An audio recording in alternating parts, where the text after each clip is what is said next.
I have great pleasure in welcoming Her Excellency Elizabeth Truss, Prime Minister and First Lord of the Treasury of the United Kingdom of Great Britain and Northern Ireland. I invite her to address the Assembly. Mr. President, Your Excellencies, ladies and gentlemen, at the time of its foundation, the United Nations was a beacon of promise. In the aftermath of the Second World War, this building symbolized the end of aggression. For many decades, the UN has helped deliver stability and security in much of the world. It's provided a place for nations to work together on shared challenges, and it has promoted the principles of sovereignty and self-determination, even through the Cold War and its aftermath. But today, those principles that have defined our lives since the dark days of the 1940s are fracturing. For the first time in the history of this Assembly, we are meeting during a large-scale war of aggression in Europe. And authoritarian states are undermining stability and security around the world. Geopolitics is entering a new era, one that requires those who believe in the founding principles of the United Nations to stand up and be counted. In the United Kingdom, we are entering a new era too. I join you here just 2 days after Her late Majesty Queen Elizabeth II was laid to rest. We deeply mourn her passing and we pay tribute to her service. She was the rock on which modern Britain was built, and she symbolized the post-war values on which this organisation was founded. Our constitutional monarchy, underpinned by a democratic society, has delivered stability and progress. Her late Majesty transcended difference and healed division. We saw this in her visits to post-apartheid South Africa and to the Republic of Ireland.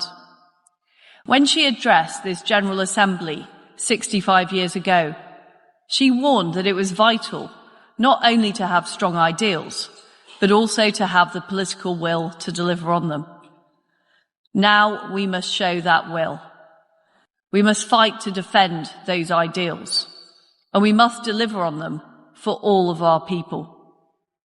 As we say farewell to our late Queen, the UK opens a new chapter, a new Carolean age, under His Majesty King Charles III.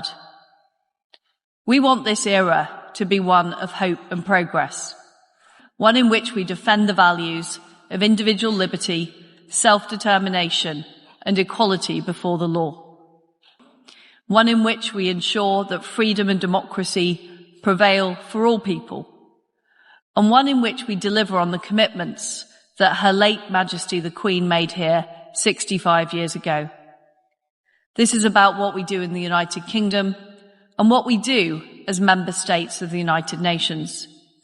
So today, I will set out what steps we are taking at home in the UK and our proposed blueprint for the new era we're now in, the new partnerships and the new instruments that we need to collectively adopt. Our commitment to hope and progress must begin at home, in the lives of each of every citizen that we serve. Our strength as a nation comes from the strong foundations of freedom and democracy. Democracy gives people the right to choose their own path, and it evolves to reflect the aspirations of citizens. It unleashes enterprise, ideas and opportunity, and it protects the freedoms that are at the very core of our humanity. By contrast, autocracies sow the seeds of their own demise by suppressing their citizens. They are fundamentally rigid and unable to adapt. Any short-term gains are eroded in the long term because these societies stifle the aspiration and creativity that are vital to long-term growth.